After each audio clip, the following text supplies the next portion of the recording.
c'est Edouard de Camer Ubuntu. Euh, Aujourd'hui, nous allons voir comment faire pour installer un système d'exploitation rien qu'à partir du réseau. D'ici, pas besoin de clé USB, pas besoin de DVD. Nous le ferons grâce à un serveur qu'on appelle Camer Ubuntu Fork. Fork qui est un serveur, si nous utilisons une logique arithmétique Ubuntu plus le serveur de déploiement Fork, FOG Free Open Ghost qui va nous permettre de faire cette opération. Alors, avant de nous lancer, veuillez s'il vous plaît vous abonner à la chaîne Camer Ubuntu et n'hésitez pas lors de la souscription à enclencher la petite cloche pour les notifications. Aussi, cliquez sur le pouce gauche, cela nous aide beaucoup, cela nous encourage. Alors, le principe c'est quoi? Vous installez votre serveur et à partir de votre serveur, il peut même être dans un laptop, vous pouvez déployer votre Windows 10 comme si c'était avec une clé USB suivant ce schéma logique. Qu'est-ce que vous faites? Vous installez votre serveur ici à part, ça peut être un desktop, ça peut être un laptop avec une seule carte réseau. Cette connexion va du serveur vers le switch et vous n'aurez qu'à brancher le reste des PC au switch. Vous n'aurez à configurer aucune adresse IP ici. Elles seront allouées de façon automatique grâce au protocole DHCP. Donc voilà en gros le schéma qu'il vous faut. Pour cela, nous allons donc lancer l'installation. Vous pouvez mettre pause pour voir ce schéma. C'est assez simple. Si vous connaissez un peu en connectique, vous allez voir que c'est très facile de le faire. Bien. Nous allons donc lancer l'installation de notre système serveur. Voilà. Vous tapez sur entrée. Pour ceux qui sont patients, ils peuvent bien entendre 10 secondes. Voilà. Nous allons économiser du temps et nous revenons tout à l'heure au bureau pour lancer l'installation. Voilà de retour. Nous allons rapidement lancer l'installation. Une fois que vous êtes au bureau, vous n'avez qu'à cliquer sur le bouton Install ici. Install, c'est en anglais, mais on va choisir la langue, c'est pas un problème. Install. Vous attendez patiemment jusqu'à ce que la fenêtre d'installation s'affiche. Donc c'est un serveur avec interface graphique qui va vous permettre de le manager directement à partir de votre laptop ou votre desktop. Voilà, c'est bon. Nous choisissons le français comme langue, la langue française. Bien, nous cliquons sur continuer. Voilà, effacer le disque et installer le système. Voilà. Voilà. L'image de ce système se trouve sous la description de cette vidéo. Donc, il y aura le lien de téléchargement. Ne vous inquiétez pas. Voilà. Continuer. Paris. Nous choisissons Paris parce que lorsque vous êtes... le clavier, c'est un clavier AZERTY. Lorsque vous êtes à Yaoundé au Cameroun, le dépôt de Paris est parfois préférable. Il a plus de logiciels. Voilà, nous allons donner le nom serveur Fork, mais vous allez donner le nom que vous voudrez. Vous êtes tout à fait libre de le faire. Et le dépôt, vous pouvez choisir le dépôt de Lagos ou alors du Luxembourg ou de Bruxelles, ça dépend de vous. Le dépôt de New York ou de Amsterdam, ces dépôts sont aussi intéressants. Les dépôts allemands sont aussi intéressants. Ça, ce n'est qu'une petite parenthèse. Nous avons lancé l'installation. Nous revenons juste après. Bien, nous voilà au bureau après l'installation. La seule chose que vous aurez à faire ici, c'est quoi? C'est de configurer une adresse IP. Et l'adresse IP que vous allez mettre ici, c'est l'adresse IP par défaut de Camer Ubuntu Fork. Cela vous permet de faire les choses manuellement. Donc, qu'est-ce qu'on va faire? On va là au niveau du réseau. Modification des connexions. Nous sélectionnons. Connexion filaire 1. Vous sélectionnez, vous allez à modifier. Ensuite, dans ces onglets, nous irons à paramètres IPv4. L'IPv6 pour le moment ne nous intéresse pas. Nous déroulons, nous allons à manuel. C'est bon. Et puis, vous venez là à ajouter. ajouter. Nous ajoutons. L'adresse IP par défaut ici c'est 192.168.0.30. C'est l'adresse IP par défaut de Camère Ubuntu Fork. 255.255.0, donc 3 fois 255.0, le masque de sous 0. Et là, nous cliquons juste ici au niveau de la passerelle et nous mettons enregistrer. Voilà, c'est bon. L'autre option à lancer ici, c'est le redémarrage du serveur SSH qui va nous servir, dont l'utilité sera de pouvoir piloter, de pouvoir manager notre serveur à distance. Pour cela, nous allons taper le raccourci clavier CTRL-ALT-T. CTRL-ALT-T. Nous allons un peu faire un zoom avant. Un zoom avant, voilà. Tapez juste cette commande sudo. Vous pouvez manager directement à partir de votre serveur, cela ne pose aucun problème. Donc cette commande est un peu optionnelle. Sudo dpkg-reconfigure open ssh-serveur. Là, nous lançons. Voilà, c'est bon. C'est tout ce que nous avons à configurer pour le moment dans le serveur. Ensuite, nous allons redémarrer. Pour redémarrer, il faut juste taper la commande sudo reboot. Sudo reboot. Voilà. Le serveur va redémarrer.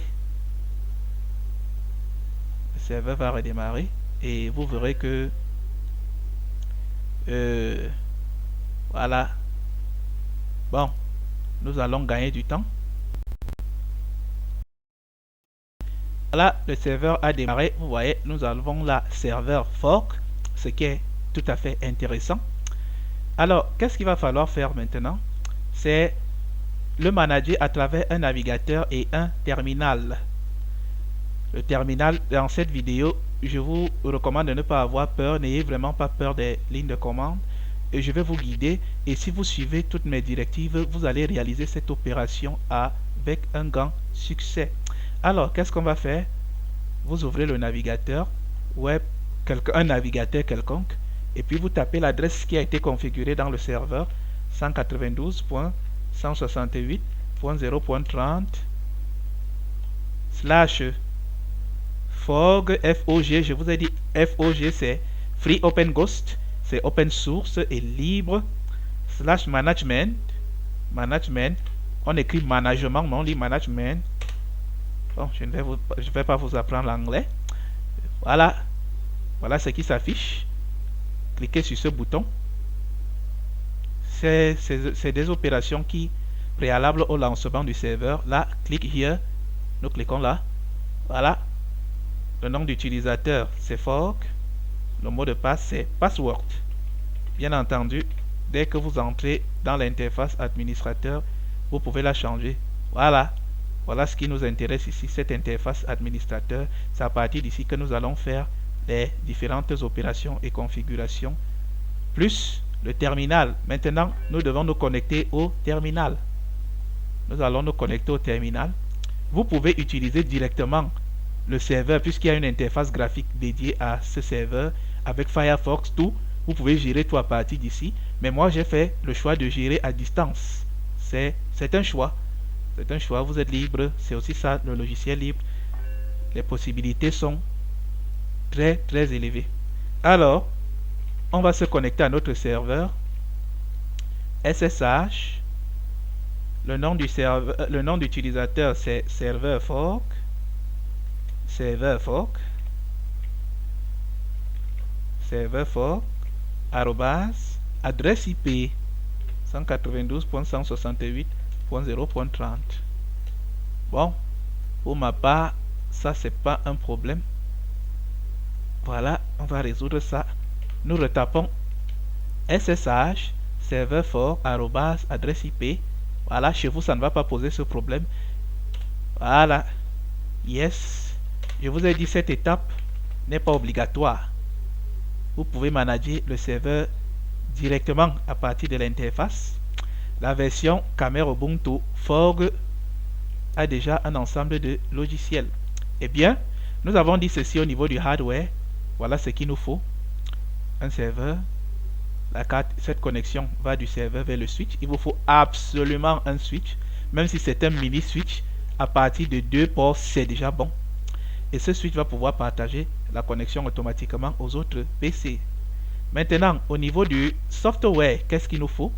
Il va nous falloir Vimboot, un petit logiciel. Il pèse à peine 350 kg. Il y a le lien de téléchargement sous la description. Windows 10 20.04, ça c'est l'avant-dernière version.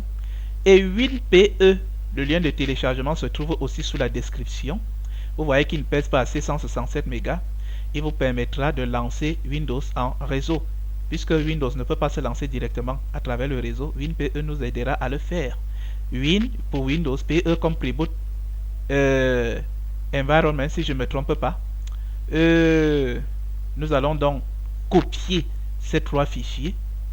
Vous pouvez les copier dans une clé. Vous allez les coller directement ici. Donc vous entrez là. Vous entrez là. Et vous allez les coller directement dans un dossier. C'est aussi simple que cela. Donc le software, ces 3 objets, ces 3 éléments sont importants. Donc nous pouvons les copier. Nous les mettons dans une clé. Et vous venez là tout simplement. Vous allez à Document ou dossier personnel ou image, cela dépend de vous, et vous collez là. Mais qu'est-ce que moi j'ai choisi de faire? Je vais le coller à distance à travers le protocole File Translate Protocol FTP. Je vais donc ouvrir le client FileZilla. Voilà, je vais taper l'adresse 192.168.0.30 parce que le nom d'utilisateur c'est serveur fork, puisque notre serveur Camera Ubuntu Fork a déjà un serveur FTP intégré. Nous utilisons juste le client. Connexion rapide, voilà, c'est fait. Je voulais copier à document. J'ouvre le document là. Et qu'est-ce que je fais? Mes 3 softwares, mes 3 éléments, je les porte. Voilà. Et je les téléverse là. Donc c'est en fait un téléversement. La copie va commencer. Voilà, c'est bien. C'est bien, vous voyez, la copie a commencé. Voilà, le temps que cette copie finisse, nous allons gagner, nous revenons tout à l'heure. Bien, le téléversement est terminé. Nous allons maintenant procéder à l'une des étapes les plus importantes, c'est-à-dire la configuration du serveur. Là, nous sommes dans notre serveur. Nous irons dans le dossier Documents, CD Documents. Si nous avions assez de temps, j'allais mieux vous expliquer les astuces du langage Bash. Mais contentez-vous et ne vous inquiétez pas, toutes ces commandes, je vais les numéroter. Vous allez simplement imiter, les copier et les coller. Vous n'avez pas à trop les comprendre. Mais si vous voulez les comprendre, il n'y a pas de problème. Vous pouvez toujours me contacter pour que je vous explique ces commandes-là. Alors, nous sommes dans Documents. Nous allons nous connecter en administrateur. Attendez, je vais agrandir. Je vais faire un zoom avant pour que vous puissiez... Voilà, c'est bon. Nous sommes là dans Documents. Si nous tapons ls, ls va nous montrer tout ce que nous avons copié. Vous reconnaissez Windows 10, WinPE et autres. Première des choses à faire, ici c'est quoi? C'est de créer le répertoire TFTP OS WinPE. Nous allons donc simplement copier cette commande. Nous allons la coller là. mkd. Attention, j'allais oublier quelque chose. Nous allons d'abord nous connecter en administrateur. Pour cela, nous allons taper la commande sudo espace -s. Mot de passe. Voilà, c'est bon. Maintenant, nous allons coller cette commande. mkd espace -p, c'est pour créer les sous-répertoires WinPE qui se trouvent dans le sous-répertoire OS et qui se trouvent dans le répertoire TFTP boot. Collez juste, ne cherchez pas à trop comprendre, collez. Mais si vous voulez comprendre, c'est toujours bon. Vous apprendrez le langage Bash. Alors, la deuxième des choses à faire ici, c'est quoi? C'est de monter cette image ISO winpe.iso. Nous allons la monter dans le répertoire MNT. Pour cela, nous allons taper la commande mount espace winpe.iso. C'est bien winpe.iso. Écrivez bien. De toute façon, je vais mettre toutes les commandes. Vous allez faire un copier-coller pour vous aider. Slash MNT. Donc, nous allons monter cette image sur le répertoire mount. Et comme vous savez, il y a peut-être dans Linux, monter un espace de stockage, c'est l'associer à un répertoire. Nous l'avons donc associé à mount. Pour cela, nous nous rendons dans mount, cd espace slash mnt.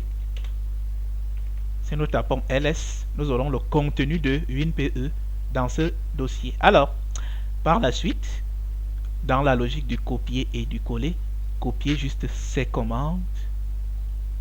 J'ai déjà établi les commandes pour vous. Voilà, rien ne se passe, c'est un bon signe. Pas de message d'erreur. Donc, la deuxième commande, nous la copions. Nous la copions. Oui, il y a le fichier sous la description, donc ne vous inquiétez pas. J'ai préparé le fichier pour vous. Voilà. À la différence de mon fichier, c'est que je vais numéroter votre fichier pour que vous n'ayez pas, qu'il n'y ait pas d'amalgame. Voilà. Eh bien, c'est bon. Maintenant, voilà l'autre commande que nous allons copier. Et faites tout. Bon, attendez. Nous allons d'abord sortir de MNT et le démonter. Pour cela, cd espace slash tilde. Voilà. Maintenant, nous allons rentrer dans le répertoire document où nous avons collé nos fichiers. Pour cela, nous utiliserons un chemin absolu cd espace slash home slash server fork slash document. C'est ce qu'on appelle un chemin absolu. Voilà, c'est bon, nous avons nos fichiers, nous y sommes. Là, nous allons coller notre commande. Nous allons décompresser ce fichier-ci, il est en zip. Unzip vimboot. Voilà, c'est bon. Nous l'avons décompressé. Bien. Ensuite, qu'est-ce que nous allons faire? La commande suivante, la voici. cp. Je vous ai dit de ne pas vous inquiéter. Tout est dans le fichier sous la description. Et c'est numéroté. Voilà. Cette commande a donné. Bien. Même ceci. Qu'est-ce que vous devez faire maintenant? Vous devez suivre attentivement. Il faut aller dans l'interface graphique fork. IPXE New Menu Entry for Configuration IPXE New Menu Entry. Voilà ce que nous allons chercher ici. Alors, nous nous rendons dans l'interface. Nous sommes là dans notre interface d'accueil. Voilà. Voici Fork Configuration. Nous entrons dans Fork Configuration. IPXE New Menu Entry. Voilà. Nous sélectionnons IPXE New Menu Entry. OS WinPE, vous pouvez mettre ici Windows 10, ce que vous voulez, hein. Ce que vous voulez, vous mettez là. Vous mettez là, il n'y a pas de souci. OS WinPE, Windows, j'ai préféré mettre 7, 8, 10. J'aurai à l'occasion le temps de vous expliquer cela, la description. Là, vous mettez ce que vous voulez, Windows 10, parce que c'est ce qui va apparaître dans l'écran de connexion.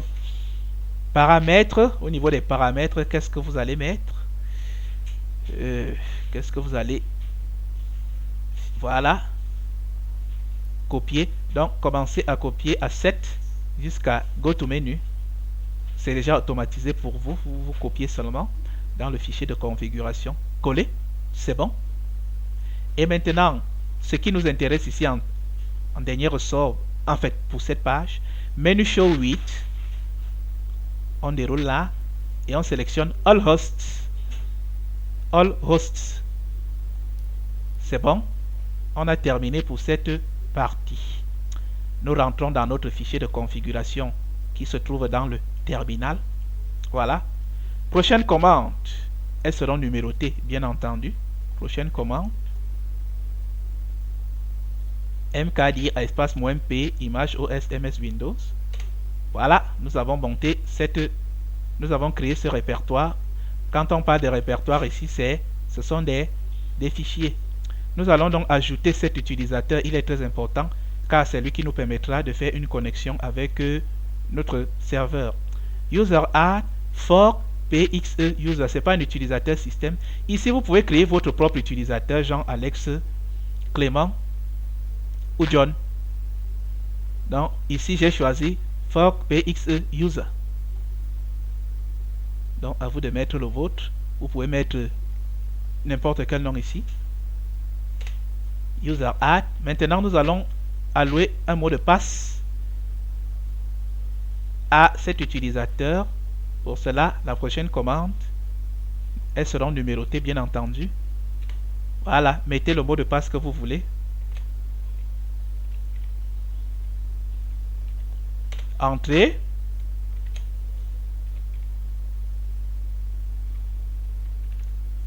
Entrez à nouveau. Voilà, c'est bon. Nous avons créé notre utilisateur. Prochaine commande. J'aurais bien voulu vous expliquer toutes ces commandes, mais la vidéo serait très longue. Peut-être aurons-nous l'occasion de le faire. Prochaine commande, c'est celle-là. C'est celle-là. Vous collez. Voilà. L'éditeur s'est ouvert. Vous allez donc prendre toutes ces informations. Ici, jusque là, ce sont juste des configurations que nous allons mettre dans notre serveur Samba, parce que c'est grâce au serveur Samba que nous pourrons faire le partage de l'image entre WinPE et l'image ISO de Windows 10. Pour enregistrer à cette étape, soyez très attentifs. Pour enregistrer, vous tapez d'abord le raccourci clavier CTRL X. Dès que ceci apparaît, c'est que c'est bon. Vous tapez O tout simplement, et puis vous tapez sur Entrée, c'est bon. Nous continuons. Nous continuons.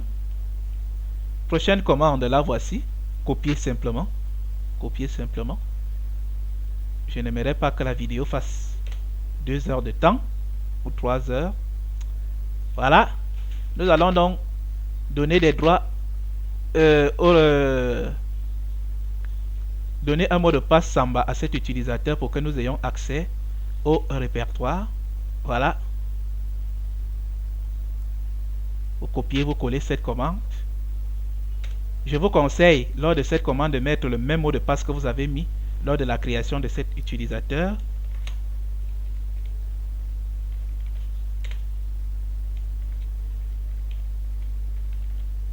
C'est bon? C'est bon? Eh bien, pour le moment, à partir de cette étape, on a terminé. Nous allons juste redémarrer le serveur. Vous tapez reboot. Pourquoi reboot? Parce que nous sommes en mode route.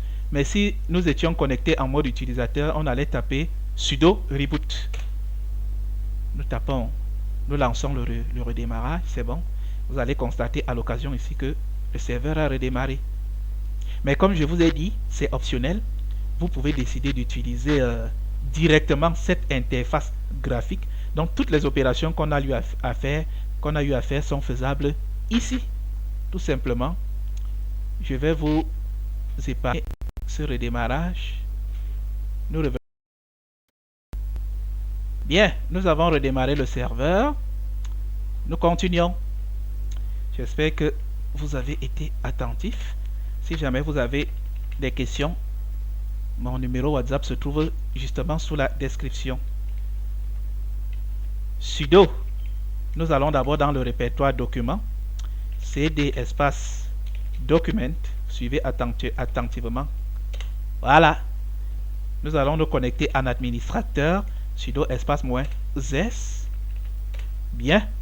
ls, est-ce qu'il y a nos fichiers? Oui, nos fichiers sont là. Bien intacts. Nos fichiers sont là.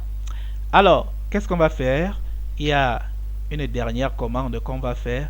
Nous allons monter notre Windows 10 2004. Nous allons l'associer au répertoire image OS MS Windows. Comme je vous ai dit, dans Linux, un point de montage, c'est l'association d'un espace de stockage à un répertoire. Tout simplement, mon espace Windows, voilà Windows 10 2004, copiez bien.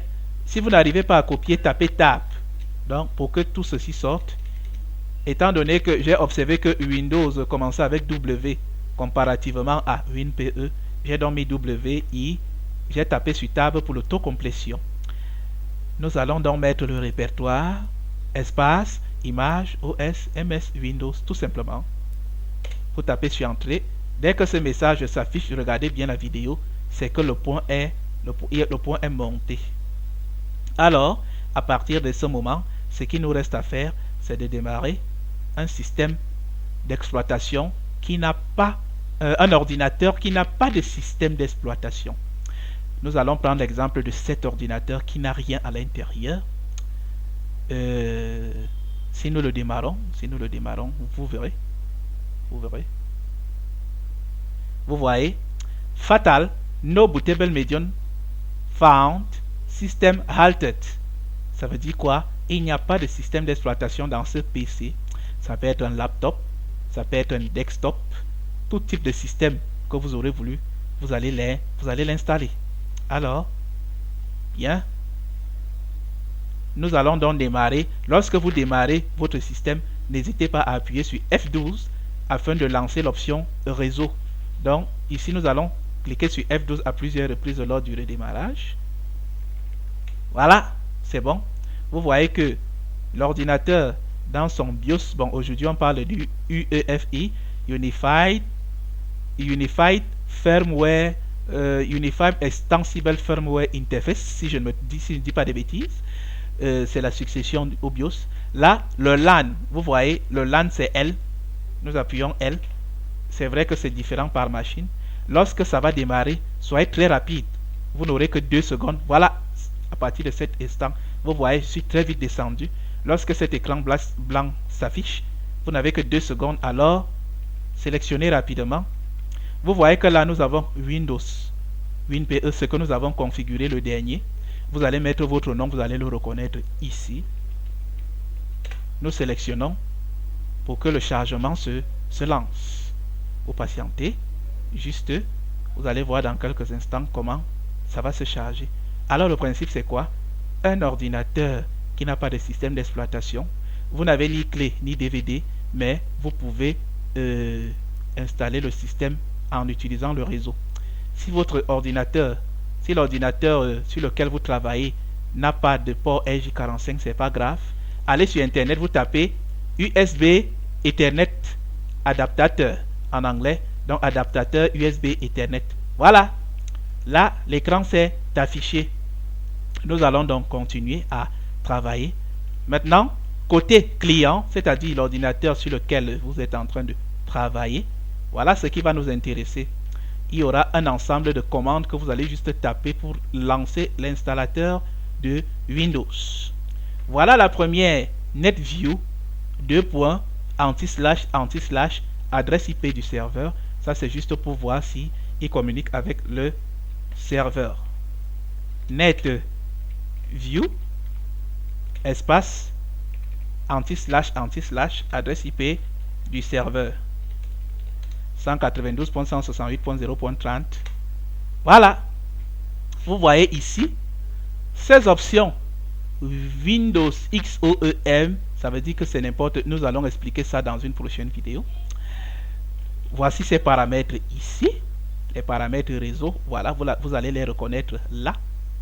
Vous les reconnaîtrez là. C'est la même chose. Et lorsque ce message apparaît, the command completed successfully. C'est bon. Pour le moment, nous allons vérifier avec la seconde commande qui est net. Net, vous aurez tout ça bien sûr dans le fichier qui se trouve sous la description. Net use t 2 points espace anti/, adresse IP 192.168.0.30 anti/ encore Windows, puisque c'est le fichier réseau comme je vous ai dit. Vous pouvez le changer si vous voulez, Windows X, ou alors si vous ne voulez pas vous compliquer la vie, vous copiez ce qu'il y a directement dans la description. Mais espace Windows XOEM espace le slash normal, c'est-à-dire le slash que vous connaissez, user, deux points, vous voyez, je ne fais que copier ce qu'il y a ici. Là, nous sommes là. For PXE user, c'est-à-dire l'utilisateur que nous avons créé pour Samba Share. Forg PXE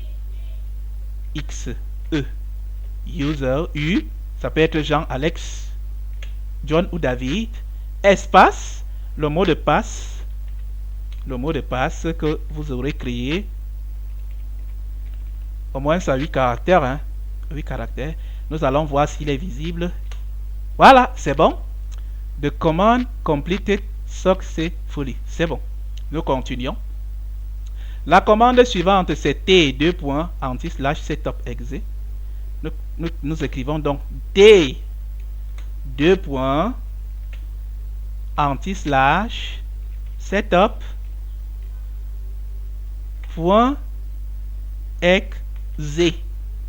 Voilà, nous allons taper. C'est bon. Et la dernière commande ici, nous allons juste taper setup.exe. Setup.exe. Voilà. C'est bon. L'installateur de Windows est lancé. Vous voyez que là, vous n'avez utilisé ni clé USB, ni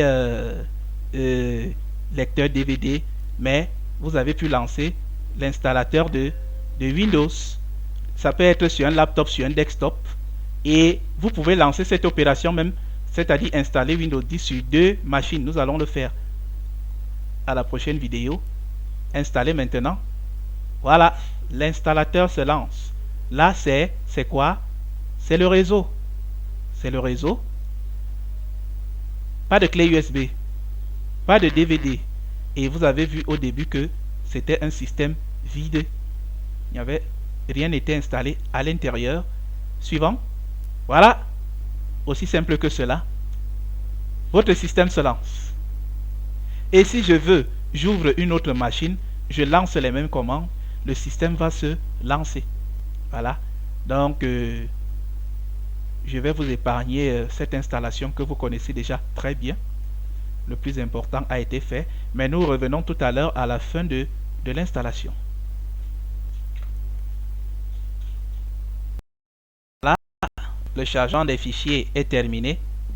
Nous allons maintenant, voilà, au redémarrage. On procède au redémarrage.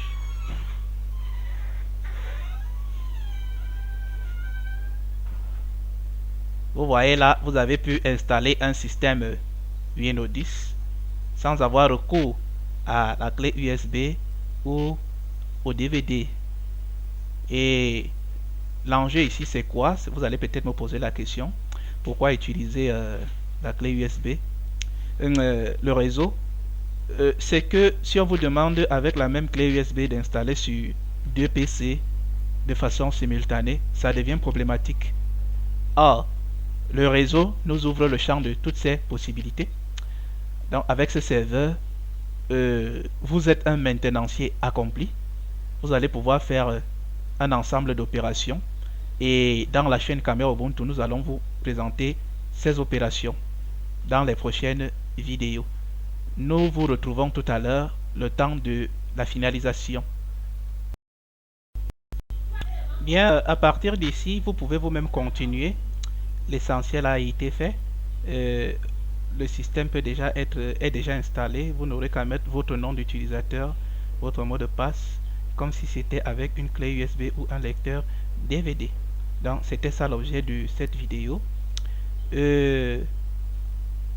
Pour nous contacter, vous pouvez le faire à travers ce numéro WhatsApp qui se trouve également sous la description.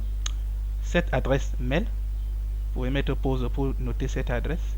Et de temps en temps, vous visitez notre site Caméra Ubuntu. Mais le plus important, c'est comme j'ai dit au début, de vous abonner à cette chaîne Caméra Ubuntu. Et lors de la souscription, n'oubliez pas d'activer la petite cloche qui va vous permettre de suivre les notifications. Pour les notifications, aussi activez le pouce gauche pour nous soutenir. C'est donc avec une grande joie que je vous remercie d'avoir regardé cette vidéo. Sur ce, je vais vous dire à la prochaine. Merci.